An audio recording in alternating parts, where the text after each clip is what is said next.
Jumpa lagi dengan Bu Muter. Kali ini Ibu akan menjelaskan how to state purpose. Artinya, bagaimana menyatakan tujuan atau alasan kita melakukan sesuatu.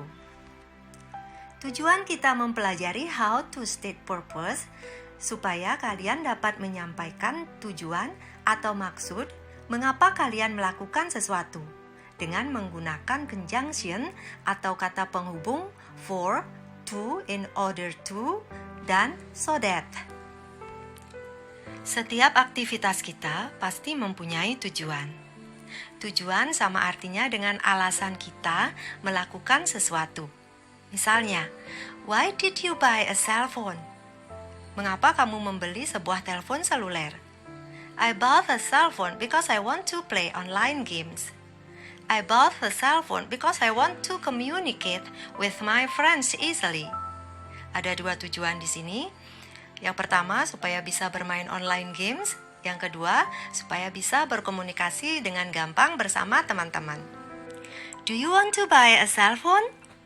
Nah, kalau kalian membeli sebuah telepon seluler, pasti juga punya alasan dan tujuan tertentu. Misalnya, supaya kalian bisa ikut pembelajaran online. Selanjutnya, apa itu conjunction of goals? Conjunction of goals adalah kata penghubung untuk menyatakan tujuan atau maksud, antara lain to, for, in order to, and so that. Yang pertama, to, artinya untuk.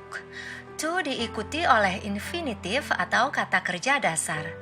For examples, I go to the cinema to watch a movie. Saya pergi ke bioskop untuk menonton film. Watch di sini adalah kata kerja dasar atau infinitive. Jadi tujuan pergi ke bioskop di sini adalah untuk menonton film. Berikutnya, I go to the dentist to check my teeth. Saya pergi ke dokter gigi untuk mengecek gigi saya. Checks di sini adalah infinitive. Berikutnya, I went to his house to help him finish the homework.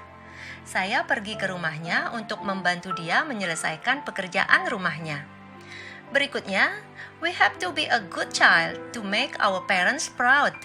Kita harus menjadi anak yang baik untuk membuat orang tua kita bangga. Contoh terakhir mengandung makna negatif. I use a cell phone not to play online games. Saya memakai telepon tidak untuk bermain games online. Not diletakkan sebelum to. Can you understand? Yang kedua, in order to, artinya supaya atau agar. In order to juga diikuti oleh infinitive atau kata kerja dasar. For examples, I study hard in order to pass the exam. Saya belajar dengan giat supaya lulus ujian. In order to juga bisa diletakkan di depan kalimat. In order to pass the exam, I study hard. Supaya lulus ujian, saya belajar dengan giat. Berikutnya, I wake up early in order to be on time to school. Saya bangun lebih pagi supaya tepat waktu ke sekolah. In order to be on time to school, I wake up early. Supaya tepat waktu pergi ke sekolah, saya bangun lebih pagi. In order to juga mempunyai makna negatif, not diletakkan setelah kata order. For examples, I wake up early in order not to miss the bus. Saya bangun lebih pagi supaya tidak ketinggalan bis. In order not to miss the bus, I wake up early. Supaya tidak ketinggalan bis, saya bangun lebih pagi. Berikutnya, we should eat healthy food in order not to get sick easily. Kita seharusnya makan makanan yang sehat supaya tidak gampang sakit.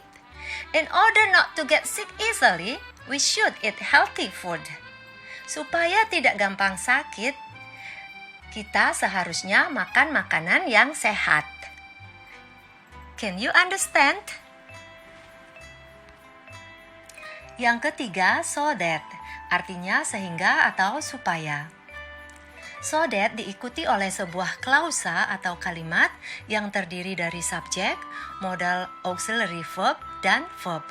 For examples, she learns English every day so that he can speak English fluently.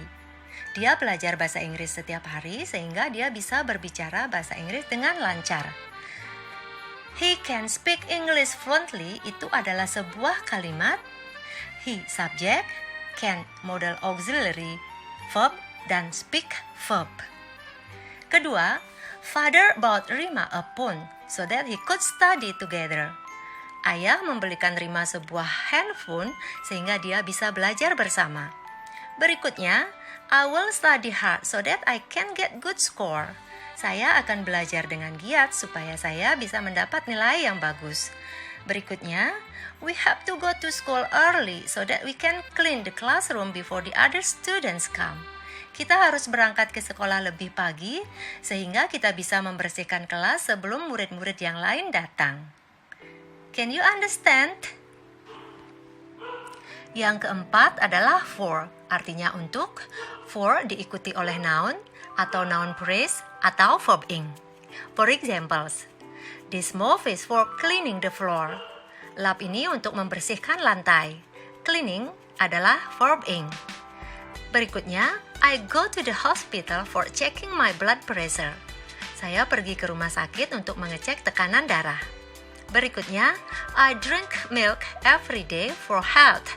Saya minum susu setiap hari untuk kesehatan. Health adalah noun. Berikutnya, he works hard for a better condition. Dia bekerja keras untuk kondisi yang lebih baik. A better condition adalah noun phrase.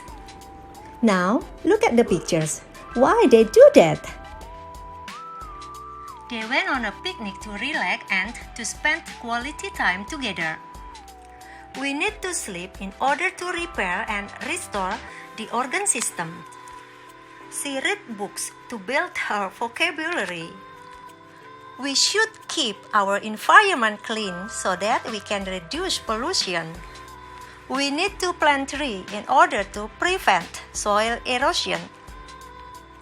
I need to jog every morning for my heart health. I need to jog every morning for losing my weight. And enough for now. See ya.